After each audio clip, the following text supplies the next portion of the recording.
நன்றி செலுத்துகிறேன். இந்த வேளையிலே நான் தேவனாகிய கர்த்தருக்காக மீண்டும் நன்றி செலுத்துகிறேன். ஏனென்று சொன்னால், அவர் ராஜாக்களை உண்டு பண்ணி ராஜாக்களை தள்ளுகிறவர்கள் என்று சொல்லி நாங்கள் வாசிக்கிறோம். எங்களுக்கு இந்த பூமியிலே ராஜாக்கள் பார்க்கும்போது ராஜா, அவர் ராஜா. நாங்கள் பூமியிலே ஒரு ராஜாக்களை பார்க்கும்போது, அல்லது ஒரு மந்திரியை பார்க்கும்போது, ஒரு பிரதமரை பார்க்கும்போது, ஒரு ஜனாதிபதியை நாங்கள் பார்க்கும்போது அவர்கள் ராஜாக்கள் என்று நாங்கள் சொல்லுகிறோம். ஆனால் அந்த ராஜாக்களை ஏற்படுத்தி ராஜாக்களையே தள்ளுகிறவர் கர்த்தர் என்று சொல்லி வசனம் சொல்லுகிறது. ஏனென்று சொன்னால், நான் ஏன் இதை சொல்லுகிறேன் என்றால், நாங்கள் எங்களுடைய பார்வைகளுக்கு அந்த ராஜாக்கள் பெரிதாய் தெரிவதை பார்க்கிலும் தேவன் பெரிதாய் தெரிய வேண்டும். இந்த பூமியிலே நாங்கள் பார்க்கிறவைகள் எல்லாம் எங்களுக்கு முன்பாக பெரிதாய் தெரிகின்றது. ஆனால் எங்களுடைய பார்வையிலே எங்களுக்கு எல்லாம் தேவன் பெரிதாய் தெரிவாரானால், அந்த பெரிதாய் எங்களுடைய வாழ்விலே நாங்கள் பார்த்தவைகள் எல்லாம் எங்களுக்கு முன்பாக காணப்படும். அப்பொழுது எங்களுக்கு அவைகள் பெரிதா தெரியாது. நான் இன்றைய நாளுக்காக தேவனிடத்திலே நான் இருந்தபோது தேவன் எனக்கு தந்த விஷயம், இவைகளை நீ குறைத்து பேசு. அதாவது, கடவுளிடத்திலே பெற்றுக்கொள்ளுவது எப்படி, ஒரு இருக்கிற ஒருவரிடத்திலே நாங்கள் போய் பெற்றுக்கொள்ளுவது எப்படி. இந்த பூமியிலே ஒருவரிடத்திலே இருந்து ஒருவரை பெற்றுக்கொள்ள வேண்டுமானால் நாங்கள் அவருக்கு பிரியமானவராய் இருக்க வேண்டும். உதாரணத்துக்கு, ஒருவரை ஒருவர் நாங்கள் நேசிப்பதானா கூட அவருக்கு ஏதோ ஒரு விதத்தில் நாங்கள் அவர்களுக்கு பிரியமுள்ளவர்களாய் காணப்பட வேண்டும். எங்களுடைய பாடசாலை பருவத்திலே நாங்கள் பார்ப்போமானால், டீச்சர்ஸுக்கு நாங்கள் பிரியமாய் காணப்பட்டால் அவர்கள் தங்களுக்கு பக்கத்திலே வைத்து, அவர்களுடைய பக்கத்திலே ஒரு ஷேரை போட்டு எங்களுக்கு வைத்து சொல்லித் தருவார்கள், தடவி தருவார்கள். அதிக கர்ஷனையாக இருப்பார்கள், அதிக கவனம் எடுப்பார்கள். ஏனென்று சொன்னால், நாங்கள் அவர்களுக்கு பிரியமா இருக்கிறோம், எங்களை அவர்களுக்கு பிடித்திருக்கிறது. அப்ப நாங்கள் அவர்களிடத்திலே ஒன்றை பெற்றுக் கொள்வதற்கு நாங்கள் பிரியமா இருக்கிறோம், அவசியமாய் காணப்படுகிறது. ஆனால் தேவனிடத்திலேயோ நாங்கள் பிரியமா இருப்பது என்று எப்படி என்றால், அவரை நம்பிவிட்டால் சரி. நாங்கள் பூமியில ஒரு மனுஷனை பிரியப்படுத்துகிற காரியங்களை செய்து அவர்களை பிரியப்படுத்தி தான் நாங்கள் அவர்களிடத்திலே இருந்து ஒரு காரியத்தை பெற்றுக்கொள்ள முடியும். ஒரு ஐஸ்வர்யவானா இருந்தா கூட நாங்கள் அவரிடத்திலே போய் ஒரு காரியத்தை பெற்றுக்கொள்வதா இருந்தா கூட நாங்கள் அவர்களிடத்திலே போய் அவர்களுக்கு பிரியமா இருந்தால் தான் தருவார்கள், எல்லாருக்கும் கொடுக்க மாட்டார்கள். ஆனால் தேவனிடத்திலே நாங்கள் பெற்றுக்கொள்வதற்கு நாங்கள் அவரிடத்திலே விசுவாசம் உள்ளவர்களாய் காணப்பட்டால் நாங்கள் போதும், அவரை நம்பினாலே நாங்கள் போதும். அப்ப தேவனாகிய ஆண்டவர் என்னுடைய இருதயத்திலே வைத்தது, நீ நம்பும் போது, என்னை நம்பும் போது, என்னுடைய வார்த்தைகளை நம்பும் போது அவைகளை நீ பெற்றுக்கொள்ளுவாய் என்று சொல்லி, சில வேளைகளிலே சில காரியங்கள் நாங்கள் பார்க்கும்போது பெற்றுக்கொள்ள முடியாததாய் காணப்படும். சில இடங்களிலே, சில நேரங்களிலே இது எவ்வாறு நடக்கும், எப்படி நடக்கும் என்று எங்களுக்கு நினைக்க தோணும். ஆனாலும் நாங்கள் அவரிடத்திலே விசுவாசம் உள்ளவர்களாக இருந்து நாங்கள் அவரிடத்திலே நாங்கள் நோக்கி பார்க்கும்போது தேவன் அவைகளை செய்ய வல்லமை உள்ளவராய் இருக்கிறார். ஏனென்று சொல்லி சொன்னால், தேவனை விசுவாசிப்பதே நம்மளுக்கு தேவ பலனாய் இருக்கிறது. நாங்கள் அவரை விசுவாசிப்பது தான் அந்த மெயினான காரியம், அவரை நம்புவது. என்றால் மத்தேயு 10வது அதிகாரத்திலே நாங்கள் 52வது வசனத்தை வாசிக்கலாம். உன் விசுவாசம் உன்னை ரட்சித்தது. அந்த விடுவித்தது என்ன விடுவித்தது என்று சொன்னால், அந்த விசுவாசமானது தான் விடுவித்தது. அப்ப நாங்கள் ஒரு காரியத்தை பெற்றுக்கொள்ள வேண்டுமானால் நாங்கள் முதல் நம்ப வேண்டும். எங்களிடத்திலே ஒரு நம்பிக்கை உண்டாயிருக்க வேண்டும். எப்படி அந்த நம்பிக்கை உண்டாகும்? ஒரு மனுஷனிடத்திலே நாங்கள் போய் ஒரு உதவியை பெற்றுக்கொள்ளக்கு முதல் நாங்கள் நம்ப வேண்டும், அவர் எங்களுக்கு இந்த உதவியை செய்வார் என்று சொல்லி. அப்பதான் நாங்கள் போய் அந்த நபரிடத்திலே கேட்போம். அவர்களுக்கு உதவி செய்ய மாட்டார் என்று தெரிந்தால் நாங்கள் போய் கேட்க போவதில்லை. அதே போலதான் நம்பிக்கை என்பது எப்படியா இருக்கிறது என்று சொன்னால், விசுவாசமானது நம்பப்படுகிறவைகளின் உறுதியும் காணப்படாதவைகளின் நிச்சயமும் என்று சொல்லி நாங்கள் எபேசியர் 11ஆம் அதிகாரம் 1வது வசனத்திலே நாங்கள் வாசிக்கிறோம். அப்ப நம்புவதினால் ஒரு உறுதி உண்டாகிறது. நம்புவதினால் எங்களுக்கு ஒரு நிச்சயம் உண்டாகிறது. நான் நம்பி போகும்போது எங்களுக்கு ஒரு நிச்சயம் உண்டாயிருக்கிறபடியினால், எங்களுக்கு ஒரு நம்பிக்கை உண்டாயிருக்கிறபடியினால தான் நாங்கள் போகிறோம். ஆனால் பெற்றுக்கொள்ளுவோம் என்கின்ற அந்த நம்பிக்கை. அப்ப நாங்கள் காணல, அந்த உதவியை நாங்கள் பெற்றுக்கொள்ளல, ஆனால் நாங்கள் உதவியை பெற்றுக்கொள்ளுவோம் என்று சொல்லி நாங்கள் ஒரு மனுஷனிடத்துல போய் நிற்கிறோம். ஆனால் அது இந்த பூமிக்குரிய காரியங்களாய் தான் காணப்படும், அது ஒரு லிமிட்டாய்த்தான் காணப்படும். ஆனால் தேவனிடத்திலே போய் நிற்கும் போது அவர் தருகின்றது எங்களுக்கு அது சொல்ல முடியாததாய் காணப்படும். ஏனென்று சொல்லி சொன்னால், அவர் என்ன தருவார், எப்ப தருவார், எதை தருவார், நாங்கள் எதை பெற்றுக்கொள்ளுகிறோம் என்கின்றதை நாங்கள் பெற்ற பின்புதான் நாங்கள் கண்டுகொள்ளுகிறோம். ஆனால் ஒரு மனுஷனிடத்திலே போய் கேட்கும் போது நாங்கள் எதை கேட்கிறோமோ அதையே பெற்றுக்கொள்ளுகிறோம். ஆனால் தேவனிடத்திலே தேவன் சொல்லி தேவன் தருகிறார். அப்ப ஒரு காரியத்தை நாங்கள் பெற்றுக்கொள்ள வேண்டுமானால் முதல் எங்களுக்கு நம்பிக்கை. அதான் ஆண்டவர் சொல்லுகிறார், இயேசுவையும் அவர் வார்த்தையையும் நம்பும் போது நாங்கள் சுதந்திரிக்கிற அதிகாரத்தை பெற்று விடுகிறோம்.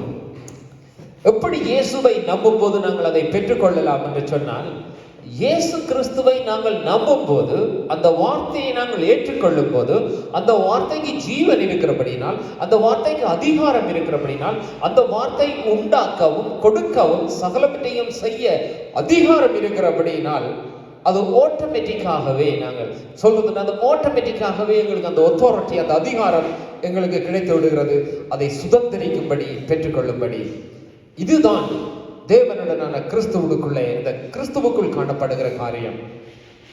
அவர் சொன்ன வார்த்தைகளை நம்பி, நீ என்னிடத்தில் வந்தால் நான் உனக்கு நித்திய ஜீவனை தருவேன் என்று சொன்னால், நாங்கள் அவரிடத்திலே நம்பி வரும்போது அவர் நித்திய ஜீவனை கொடுக்கின்றவராய் இருக்கிறார்.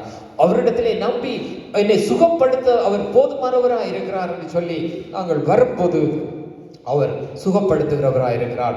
மத்தேயு மார்க்கிலே நாங்கள் வாசிக்கலாம், லூக்காவிலே வாசிக்கலாம். அவர் எப்படி ஒருவர்கள் அவரை நம்பி வருகிறார்களோ அவர்களுக்கு அப்படியாய் அவர் கொடுக்கிறதை காணலாம்.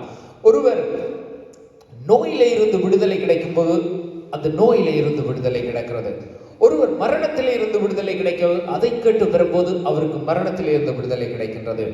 அப்ப நாங்கள் எதை பெற்றுக்கொள்ள வேண்டும் என்று நாங்கள் அவரிடத்திலே நம்பி வருகிறோமோ அதை நாங்கள் பெற்றுக்கொள்ளுவோம். அதை நாங்கள் காணாமல் விசுவாசிக்கிறது. அதான் அவர் சொல்லுகிறார்கள், நாங்கள் காணாமல் ஒன்றை விசுவாசிக்கும் போது, அதாவது நாங்கள் காணல, ஆனால் எங்களுடைய இருதயத்திலே ஒரு நம்பிக்கை இருக்கணும். எஸ், நான் பெற்றுக்கொள்ளுவேன். அந்த நம்பிக்கை, அதுதான் அந்த விசுவாசம், அந்த உறுதி. நம்பிட்டால் நாங்கள் செய்வோம் என்கின்றது. அதுதான் தேவனாகிய கர்த்தர் சொல்லுகிறார், நீங்கள் எனக்கு பிள்ளைகளாக இருக்கிறீர்கள் என்று சொல்லி. ஏனென்றால் அவர் தகப்பனுக்கும் பிள்ளைக்குமான ஒரு உறவை, தாயிலும் மேலான அன்பு என்னிடத்தில் உண்டு என்று சொல்லுகிறார். ஏனென்று சொன்னால், தாய் பிள்ளை, தகப்பன் பிள்ளையை பார்க்கும்போது, பிள்ளை நம்பினால் கேட்டால் அந்த தாய் தகப்பன் அந்த பிள்ளைக்கு அதை செய்கிறார்கள். அவர்களுக்கு பலன் இல்லாது போனாலும் கூட செய்கிறார்கள். ஆனால் நான் தேவனாகிய கர்த்தர், இந்த பூமியில இருக்கிற தகப்பனே, உனக்கு பிள்ளைகளுக்கு இவ்வளமாய் செய்யக்கூடுமானால் நான் சர்வ வல்லமையுள்ள தேவன், செய்வது அதிக நிச்சயம் என்று சொல்லுகிறார். அப்ப நாங்கள் பெற்றுக்கொள்ளுவதை எப்படி என்று நாங்கள் அறிந்து கொண்டு விட்டோமானால் தேவனிடத்திலிருந்து சுகத்தை பெற்றுக்கொள்ளலாம், இந்த ஐஸ்வர்யங்களை பெற்றுக்கொள்ளலாம். தேவன் எங்களுக்கு தேவையானவைகளை தேவனிடத்திலே நாங்கள் எப்பொழுதும் பெற்றுக்கொள்ளலாம். சந்தோஷத்தை பெற்றுக்கொள்ளலாம், சமாதானத்தை பெற்றுக்கொள்ளலாம், ரட்சிப்பை பெற்றுக்கொள்ளலாம், நீடிய ஆயுசை பெற்றுக்கொள்ளலாம். ஏனென்று சொன்னால் நோயிலிருந்து விடுதலைகளை பெற்றுக்கொள்ளலாம். ஏனென்று சொன்னால் சகலதும் அவருக்குள்ளே தான் இருக்கிறது. அதனால் இதை நாங்கள் யோவானிலே வாசிக்கிறோம், அவருக்குள்ளே ஜீவன் இருக்கிறது. அந்த ஜீவன் தான் எல்லாவற்றையும் நடப்பிக்கிறது. அந்த ஜீவன் மனுஷருக்கு ஒளியா இருக்கிறது. யோவானிலே வாசிக்கும் போது அவர் கிறிஸ்துவை ஒளி ஒளி என்று காட்டுகிறார். அப்ப அந்த ஒளிக்குள்ளே ஒருவன் பின்பற்ற வந்தால் அவன் அந்த ஒளியிலே நடப்பான் என்று சொல்லி சொல்கிறார். அப்ப நாங்கள் அவரை பின்பற்றி வரும்போது அந்த ஒளியிலே நாங்கள் நடக்கிறவர்களாய் காணப்படுகிறோம். அப்ப நான் அதிக வார்த்தைகளை நான் இந்த இடத்திலே கொண்டு வரவில்லை. ஆனால் தேவன் எனக்கு இருதயத்திலே வைத்தவைகளை நான் உங்களுக்கு சொல்லுகிறேன். நம்புகிறதுனாலே உண்டாகிறது உறுதி, காணப்படாத மேலே நாங்கள் கொண்டிருக்கிற நிச்சயம். எங்களுடைய இருதயத்திலே தேவன் மேல், கர்த்தர் மேல் அவ்வளவு நம்பிக்கையை நாங்கள் வைக்கும் போது அந்த நம்பிக்கை அசையாத உறுதியா இருதயத்திலே நாங்கள் கொண்டிருக்கும் போது பார்க்கின்ற தேவன் இவன் என் மேல் எவ்வளவு நம்பிக்கையாய் இருக்கிறான் என்று சொல்லி அவர் செய்கிறவராய் இருக்கிறார். நாங்கள் எங்கள் வாழ்நாளிலே எவ்வளவு காரியங்களை நம்பி இழந்திருக்கிறோம். நாங்கள் எவ்வளவையோ நம்பி ஏமாந்து போயிருக்கிறோம். நான் உங்களிடத்திலே வைக்க சொல்லக்கூடிய ஒரு சிறிய காரியம், ஏனென்றால் நான் அதை அனுபவித்தபடினால், நான் வந்தபடினால், ஒரு சிறு நம்பிக்கையை நீங்கள் கர்த்தர் மேல் வைத்து பாருங்கள். அந்த நம்பிக்கையின் பலன் அது மிகுதியாயிருக்கும். அதுதான் ஆண்டவர் சொன்னார், நான் ஒரு கடுகளவு விசுவாசம், சிறு விசுவாசம் என்மேலே உனக்கு இருக்குமானால் நீ அந்த மலையை பார்த்து பெயர்ந்து தள்ளிட்டு போன்னு சொன்னா அந்த மலையே பெயர்ந்து போகும் என்று சொல்லி, அப்படி ஒரு சிறிய விசுவாசத்தினாலே பெரிய காரியத்தை நான் செய்வேன் என்று சொல்லி ஆபிரகாம் என்ற ஒரு மனுஷர் இருந்தார். அவரை தான் விசுவாசத்துக்கு, அதாவது நம்பிக்கைக்கு, கடவுளிடத்திலே நம்பிக்கை வைத்த மனுஷனுக்கு ஒரு எக்ஸாம்பிளா கொண்டு வந்து வைப்பாங்க. அவரை தேவன் கடவுள் கூப்பிட்டு சொல்லுகிறார், நான் உன்னை பெருக பண்ணுவேன், நான் உன்னை ஆசீர்வதிப்பேன், நான் உனக்கு ஒரு குமாரனை தருவேன் என்று சொல்லி 75 வயது ஆகிட்டு சொல்லுகிறார். 100 வயதாக போகின்றது, நிறைவேறவில்லை. ஆனால் அவன் தேவனை விசுவாசித்தான், அதனாலே அது நீதி என்று எண்ணப்பட்டது என்று சொல்லி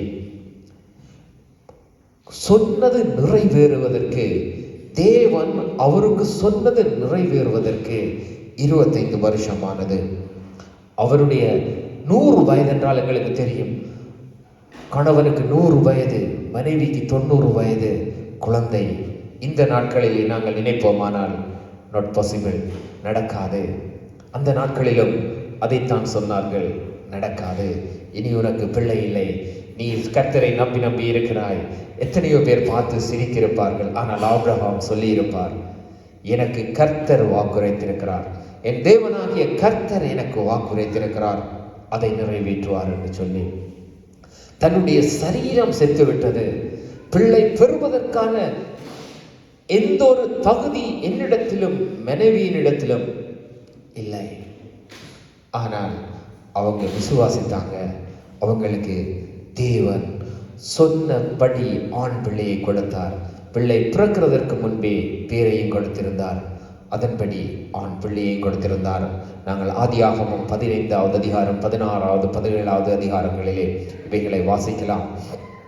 ஏன் சொல்லுகிறேன் என்று சொன்னால் அதுதான், அதாவது நம்ப முடியாத சூழ்நிலையிலும், இது நடக்காது என்கின்ற சூழ்நிலையிலும், நாங்கள் காணாத சூழ்நிலையிலும் நம்புவதுதான் விசுவாசம்.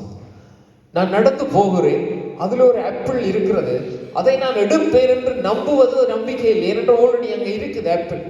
அதை நான் அல்ல, யார் போனாலும் எடுக்கலாம். அந்த தூரத்தில், எடுக்கக்கூடிய தூரத்திலே அல்லது கை கட்டக்கூடிய தூரியத்திலே ஒரு காரியம் இருக்கிறது, அதை நான் தான் இருக்கிறேன், வேறு ஒருவரும் இல்லை என்றால் அதை எடுக்கிறதற்கு என்னாலே போய் இலகுவா எடுக்க முடியும். ஏனென்று சொன்னால் அது என் கண்ணுக்கு தெரிகிறது, கையில் ஏற்ற தூரத்திலே இருக்கிறது. அதை நான் எடுப்பேன் என்று நம்புவது அது நம்பிக்கை அல்ல. அது சிறுபிள்ளையை விட்டாலும் போய் எடுத்து விடும். அந்த நம்பிக்கையை அல்ல தேவன் சொல்லுகிறது. உன்னுடைய சிந்தனைக்கு நிறைவேறாது, நடக்காது, முடியாது என்று சொல்லுகின்ற காரியம் என்னால் ஆகும். அதனாலே பெரிய காரியங்கள் நிறைவேறி இருக்கிறது இந்த பைபிளிலே. அந்த ஆபிரகாமுக்கு 100 வயசு. ஆனால் நான் உனக்கு தருவேன், அந்த சந்ததியூடாக இந்த பூமியிலே கிறிஸ்து பிறப்பார் என்று சொல்லி சொன்னார். அந்த கிறிஸ்து பிறந்த சம்பவம் அப்படித்தான் லூக்கா 1வது அதிகாரம் 45வது வசனத்திலே நாம் வாசிக்கலாம். ஒரு கணவன் மறை பண்ணாத ஒரு கேள், ஒரு வாலிப கன்னிகை. தேவன் வந்து சொல்லுகிறார், நீ ஒரு குமாரனை பெறுவாய் என்று. அப்ப அவள் சொல்லுகிறாள், ஆண்டவரே, நான் எப்படி கணவனை அறியேனே என்று சொல்லி ஆண்டவர் சொன்னார், நீ விசுவாசித்தால் அது தேவனால் ஆகும் என்று சொல்லி. அப்ப அவள் சொல்றாள், ஆண்டவரே, நான் உங்களுடைய அடிமை என்று சொல்லி உம்முடைய விருப்பம் என்னுடைய வாழ்க்கையில் நடக்கட்டும் என்று சொன்னபோது அவர் சொன்னார், நீ விசுவாசித்தவளே நீ பாக்கியவதி என்று சொல்லி அவள் விசுவாசித்தாள். இந்த பூமிக்கு இயேசு கிறிஸ்துவை கொடுத்தாள். ஒரு இயேசு கிறிஸ்துவை கொடுப்பதற்கு கூட இந்த பூமியிலே நாங்கள் இன்றைக்கு தேவனாகிய கர்த்தர் பூமியிலே நடந்து அற்புதங்கள் அதிசயங்களை செய்து மரித்தோரை உயிர்த்தெழுப்பினவர், இன்றைக்கும் அதை செய்து கொண்டிருக்கிற இந்த தேசம் எங்கிலும் கர்த்தர் என்று சொல்லுகிற அந்த இயேசு கிறிஸ்துவை பெற்று பூமிக்கு கொடுப்பதற்கு கூட கணவன் இல்லாமல் தேவ ஆவியாருடைய வல்லமை என்னை நிரப்பும் போது நான் குழந்தையை பெற்று இந்த பூமிக்கு அவரை நான் இரட்சகரை கொடுப்பேன் என்று சொல்லி அந்த பெண் விசுவாசித்த விசுவாசத்தின் நிமித்தம் இன்றைக்கு எங்களுக்கு இயேசு கிறிஸ்து கிடைத்திருக்கிறார். அதுதான் விசுவாசம் என்பது. அது எனக்கு சொல்ல தெரியல, ஆனா இஸ் பாசிபிள் எவ்ரிதிங் என்று தான் சொல்லும். விசுவாசம் எல்லாவற்றையும் பெற்றுக்கொள்ளவும், எல்லாவற்றையும் செய்யவும், எல்லாவற்றையும் நடப்பிக்கவும் போதுமானதா இருக்கிறது. இயேசு கிறிஸ்துவின் மேலுள்ள விசுவாசம், அந்த வார்த்தையின் மேலுள்ள விசுவாசம், அந்த வார்த்தையை நம்புகின்ற போது இருக்கிற விசுவாசம். என்னை விசுவாசிக்கிறவன் எவனும் கெட்டு போக மாட்டான் என்று ஆண்டவர் சொல்லுகிறார். கெட்டு போகாமல் நான் அவனுக்கு நித்திய ஜீவனை கொடுப்பேன் என்று சொல்லி யோவான் 3:16 சொல்லுகிறார். அப்ப தேவன் விரும்புகிற காரியம் என்னென்று சொன்னால், உன் வாழ்விலே நடக்காது, என்னால் பெற்றுக்கொள்ள முடியாது என்று சொல்லுகிற காரியம் காணப்படாதவைகளின் நிச்சயம். அதாவது கண்ணால நான் இன்னும் காணல, ஆனா நான் நம்புகிறேன். ஏனென்று சொன்னால் உம்முடைய வார்த்தை சொல்லுகிறது ஆண்டவரே, உம்முடைய வார்த்தை சொல்லுகிறது, நீ என்னை விசுவாசித்தால் பெரியான காரியங்களை காண்பாய் என்று சொல்லி என்னிடத்திலே நீ கேட்கிறதை நான் உனக்கு தருவேன் என்று வார்த்தை சொல்லுகிறது. ஆண்டவரே, நான் உம்மிடத்தில் அன்பாயிருந்து, நான் உம்மிடத்தில் அன்பாயிருந்து சும்மா கேட்கறது நேரத்தில் இல்லை. அவர் சொல்லுவார், நீ என்னிடத்தில் அன்பாயிருந்து, நீ என்னுடைய வார்த்தைகளை நீ நம்பி என்னுடைய வார்த்தையை ஏற்றுக்கொண்டு நீ அந்த வார்த்தையிலே நின்று நீ கேட்பாயானால் நான் அவைகளை உனக்கு தருவேன் என்று சொல்லி தேவன் சொல்லுகிறார். அதை தேவன் கொடுத்தும் இருக்கிறார், நாங்கள் பார்த்தும் இருக்கிறோம். ரோமர் அதிகாரத்திலே 8வது அதிகாரத்திலே ரோமர் 8:24 இப்படியாய் சொல்லப்படுகிறது. எப்படி என்று சொன்னால், காண்கிறதினாலே நம்ப வேண்டியது என்ன? நான் அந்த வசனத்தை வாசிக்கிறேன். ஒருவன் காண்கிறதினாலே நம்ப வேண்டியது என்ன?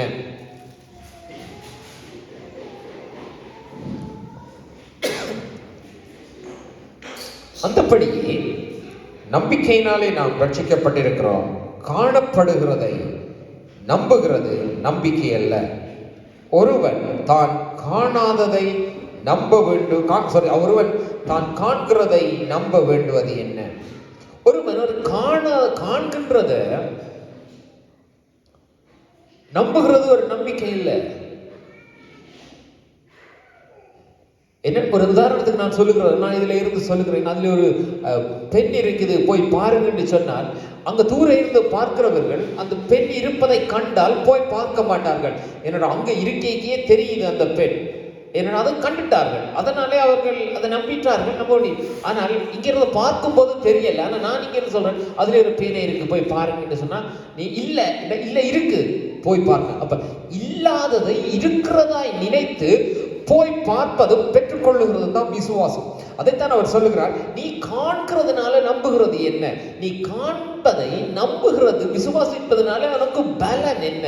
அப்ப ஒரு கண்டதை நாங்கள் நம்புகிறதுனாலே அந்த விசுவாசத்தை அவர் குறித்து சொல்லும்போது சொல்லுகிறார், அந்த கண்ட அதான் அதை போல நாங்கள் காணாததை நம்பினோமாகில் அதை பெற்றுக்கொள்வதற்கு நாங்கள் ஒரு பொறுமையாய் இருக்கும்போது அதை நாங்கள் பெற்றுக்கொள்ளுகிறோம். சில காரியத்தை நாங்கள் இன்றைக்கு பெற்றுக்கொள்ளலாம், சில காரியத்தை நாளைக்கு பெற்றுக்கொள்ளலாம், சில காரியத்தை 2 நாளைக்கு பெற்றுக்கொள்ளலாம், சில காரியத்தை 1 கிழமைக்கு பெற்றுக்கொள்ளலாம், சிலதை நாங்கள் ஒரு காலம் தாமதமாய் பெற்றுக்கொள்ளலாம்.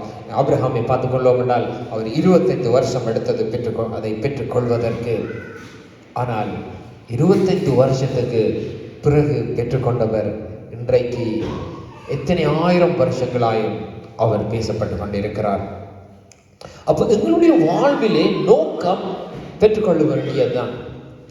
அப்ப எங்களுடைய வாழ்விலே காணப்படுகிற நோக்கம், ஒரே நோக்கம், பெற்றுக்கொள்வது. அந்த ரிசீவ், பெற்றுக்கொள்வது என்றது ஒரு பெரிய விஷயம் இந்த பூமியை பொறுத்தவரையில். எதுவா இருந்தாலும் இந்த தேசத்துக்கு வந்த போது நான் விசாவை பெற்றுக்கொள்வதுன்றது பெரிய விஷயம். எங்களுக்கு விசாவை கிடைத்தவன் அசட்டை பண்ணுவான். நாங்கள் அவனை பார்த்து யோசிப்போம், விசாவை கிடைச்சோன்னு இப்படி திரியிறான். அப்ப நாங்கள் விசாவை தேடி திரிந்தோம். ஆனா பிறகு எங்களுக்கு விசா கிடைத்த பிறகு நாங்கள் அதை குறித்து பேசுவதில்லை, நினைப்பதில்லை. ஆனால் அதை குறித்து தேடி திரிகிறவர்களை பார்க்கும் போதும் நாங்கள் முதல் நினைத்ததை தான் யோசிப்போம். முதல் எங்களை நாங்கள் ஒருவனை பார்த்து அவன்கிட்ட விசா இருக்குன்னு யோசித்தோம். அதே போல எல்லா காரியத்திலும் ஒரு காரியத்தை நாங்கள் பெற்றுக்கொள்வதற்கு போகும்போது, அதை பெற்றுக்கொள்ளும் போதுதான் எங்களுக்கு பூரண மகிழ்ச்சி உண்டாகிறது, சந்தோஷம் உண்டாகிறது. அப்ப நாங்கள் எப்படி பெற்றுக்கொள்கிறோம் என்று சொன்னால் அந்த வார்த்தையையும் தேவனையும் நாங்கள் சார்ந்து விடுகிறோம். அதனாலே தான் நான் சொன்னேன், நாங்கள் அவரை நம்பிக்கும் போது எப்படி எங்களுக்கு ஆட்டோமேட்டிக்காகவே அந்த அதிகாரம் எங்களுக்கு வருகிறது என்று சொன்னால், வார்த்தை அப்படியாய் சொல்லி இருக்கிறது, நாங்கள் நம்பி இருக்கிறோம், அந்த வார்த்தைக்கு ஜீவன் இருக்கிறது, அதிகாரம் இருக்கிறது, அதை செய்ய போதுமானதா இருக்கிறது என்று நாங்கள் நம்பும் போது அவரை சார்ந்து விடுகிறதினால் அவர் அவைகளை கொடுக்கிறவராய் இருக்கிறார், காண்கின்றவராய் இருக்கிறார். பெற்றுக்கொள்வதுதான் எங்களுடைய வாழ்விலே வெரி இம்பார்ட்டன்ட். கிறிஸ்தவ வாழ்வு என்பது பெற்றுக்கொள்வது, அதாவது ரிசீவ் பண்ணுவது. இழப்பது கிறிஸ்தவ வாழ்வே இல்லை. கிறிஸ்தவ வாழ்வு என்பது, அதாவது இயேசுவை நம்புவது, வார்த்தையை நம்புவது என்பது எவ்ரிதிங், பெற்றுக்கொள்வது, எல்லாவற்றையும் பெற்றுக்கொள்வதுதான். எதை சொன்னாலும் நான் சொல்லுவேன், பெற்றுக்கொள்வதுதான் வாழ்க்கை. நோயிலே இருந்து விடுதலை பெற்றுக்கொள்வதுதான் வாழ்க்கை. இருளிலே இருந்து ஒளியை பெற்றுக்கொள்வதுதான் வாழ்க்கை. அதாவது ஒரு ஒரு அடிமைத்தனம் என்று சொன்னா அதிலே இருந்து விடுதலை அடைந்து அந்த விடுதலையை பெற்றுக்கொள்வதுதான் வாழ்க்கை. ஒரு சிறையிருப்பட்ட அந்த சிறையிருப்பில இருந்து விடுதலை பெற்று நான் அடிமையாய் வாழாமல் வாழ்வதுதான் வாழ்க்கை. ஒரு பலவீனனாய் இருந்தால் நான் பலனடைந்து வாழ்வதுதான் வாழ்க்கை. கிறிஸ்தவ வாழ்க்கை என்பது கிறிஸ்தவன் என்று சொல்லி மதம், அது எல்லாரையும் போல மத பிரகாரமாய் நான் மதஸ்தனாய் வாழுகிறது ஒரு கிறிஸ்தவ வாழ்வு இல்லை. கிறிஸ்தவ வாழ்வு என்பது பெற்றுக்கொள்வதும் செய்வதும் தான். அவன் ஒருவன், அதான் ஆண்டவர் சொன்னார், நீ பலனுள்ள ஆவியை பெற்றுக் கொண்டிருக்கிறாய், நீ அடிமைத்தனத்தின் ஆவியை பெற்றுக்கொள்ளாமல் நீ புத்திர சிரீகாரத்தின் ஆவியை, அதாவது இயேசு கிறிஸ்துவுக்குள்ளே இருக்கிற அந்த பலனுள்ள ஆவியை நீ பெற்றிருக்கிறாய். அதனாலே தான் நீ அடிமையா இல்லாமல் ஆளுகை செய்கிறவனா இருக்கிறாய் என்று சொல்லுகிறார். ஆண்டவர் சொல்லுகிறார், ஆளுகை உன்னிடத்திலே கொடுக்கப்பட்டிருக்கிறது. அப்ப ஆளுகை ஒருவனிடத்திலே இருக்கும் என்றால் அவன் எல்லாவற்றையும் பெற்றுக்கொள்ளுகிறவனாய் தான் இருப்பான். இந்த பூமியிலே கூட நாங்கள் ஒருவனிடத்தில் அதிகாரம் இருக்கும் என்று சொன்னால் அவன் எல்லாவற்றையும் பெற்றுக்கொள்ளுகிறவனாய் காணப்படுகிறதை நாங்கள் காண முடிகிறது. அப்ப ஒரு மனுஷன் பெற்றுக்கொள்வதற்கு நம்பிக்கையோடு பொறுமையோடு காத்திருக்க வேண்டியது அவசியமாய் காணப்படுகிறது.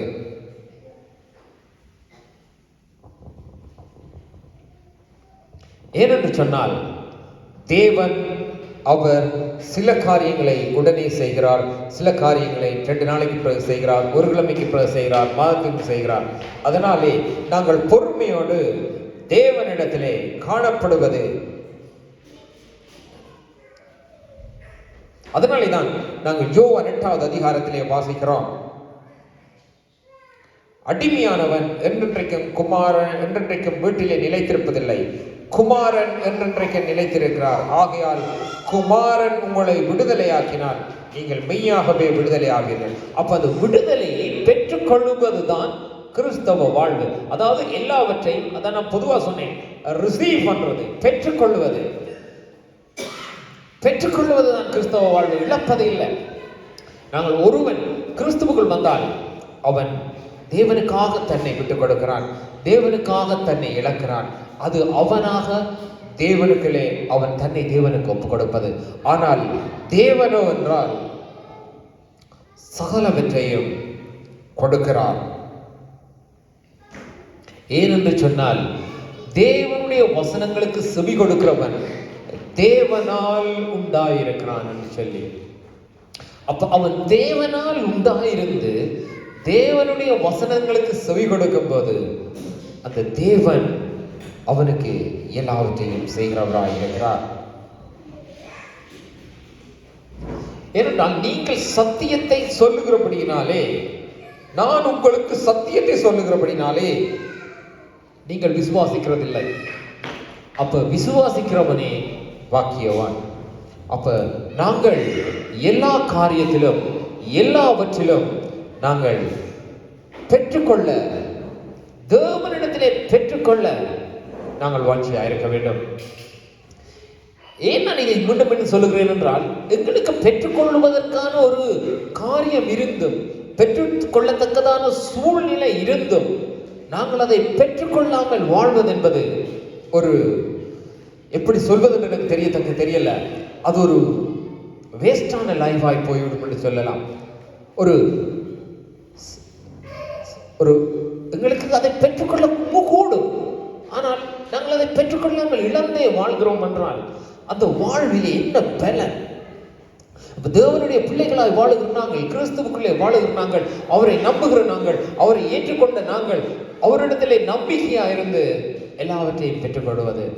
அதனாலே தான் ஆண்டவர் சொல்லுகிறார், ஒருவன் என்னிடத்தில் வந்தால் நான் அவரோடு கூட வந்து வாசம் பண்ணுவேன். தேவன் தன்னையே கொண்டு உள்ளே வைக்கிறார். தேவனை பார்க்கிலும் பெரிய விஷயம் இந்த பூமியில இல்லை, கடவுளை பார்க்கிலும் பெரிய விஷயம் இந்த பூமியில இல்லை. அதுதான் நாங்கள்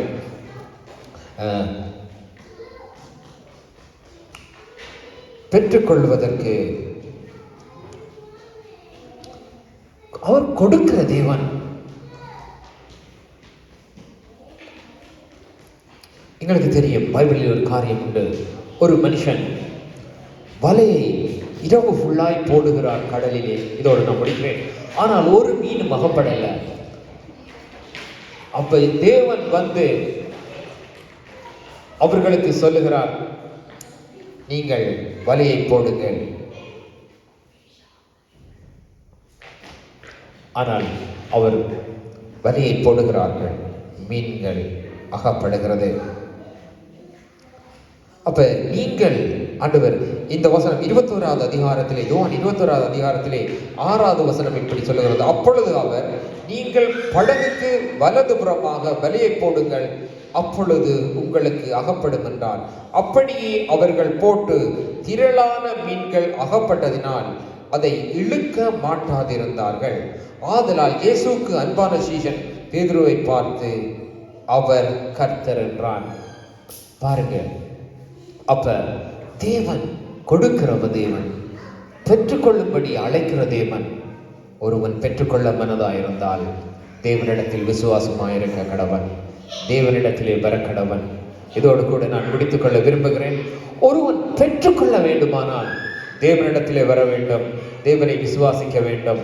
விசுவாசிக்கும் போது அவன் பெற்றுக்கொள்ளுகிறான். பெற்றுக்கொள்ளும் போது கர்த்தரே தேவன் என்று அறிந்து கொள்ளுகிறான். அதற்காகத்தான் தேவன் வர சொல்லுகிறார். தேவன் சும்மா கொடுக்க முடியும். அவர் தன்னை யார் என்று காண்பிப்பதனால் கூப்பிட்டு கொடுத்து அவர் தன்னை வெளிப்படுத்துகிறவனாக இருக்கிறார். அதனாலே தான் அவர் சொல்லுகிறார், நீங்கள் என்னிடத்திலே வாருங்கள் என்று சொல்லி கூப்பிட்டு கொடுத்து அவர் தன்னை தேவன் என்று வெளிப்படுத்துகிறவராக இருக்கிறார். நான் இதோடு கூட முடித்துக் கொள்ள விரும்புகிறேன். நான் ஜெபிக்க விரும்புகிறேன். தேவரே, உம்முடைய சமூகத்தில் எங்களை ஒப்புக் கொடுக்கிறோம். அப்பா, நீர் கடவுளோடு கூட ஆண்டவரே, அப்பா, நீர் எல்லாவற்றையும் கடந்திருந்தாலும் நீர் எங்கள் தகப்பனா இருந்து எங்கள் தேவைகளை சந்தித்து எங்களுக்கு எல்லாவற்றையும் கொடுக்க விரும்புகிற தேவன் ஆண்டவரே. விடுதலை, சுகம், பலன், ஆரோக்கியம், சந்தோஷம், சமாதானம் யாவையும் எல்லாவற்றுக்கும் மேலான நித்திய ஜீவனை ஆண்டவரே அவைகளை கொடுக்கும்படி நீர் உண்மை சிலுவையிலே ஒப்பு கொடுத்தீர் ஆண்டவரே. உம்மிடத்தில் வருகிறவர்கள் யாவரும் ஆண்டவரே, யாவரையும் பெற்றுக்கொண்டு காணப்பட நீர் அவர்களுக்கு ஆண்டவரே விசுவாசத்தையும் அன்பையும் தெளிந்த புத்தியையும் ஞானத்தையும் விவேகத்தையும் பொறுமையையும் நீங்க கொடுக்கும்படியாய் ஜெபிக்கிறோம் ஆண்டவரே. யாவரையும் ஒப்பு கொடுக்கிறேன் ஆண்டவரே. நீங்க ஆசீர்வதிக்கும்படியாய் ஜெபிக்கிறேன் ஆண்டவரே. யாரும் சும்மா உம்மிடத்திலே வருகிறதில்லை ஆண்டவரே. நீர் அழைத்ததினால் வருகிறார்கள். அழைத்த ஒருவரை நீர் வெறுமனே தள்ளாதபடியினால் உமக்கு நான் நன்றி செலுத்துகிறேன். உம்மை துதிக்கிறேன், ஸ்தோத்தரிக்கிறேன். உம் நாமம் ஒன்றே மகிமைப்படுவதாக. நீர் ஒருவரே கனத்துக்கு பாத்திரராயிருக்கிறேன். ஆமென், ஆமென். நன்றி ஆண்டவரே.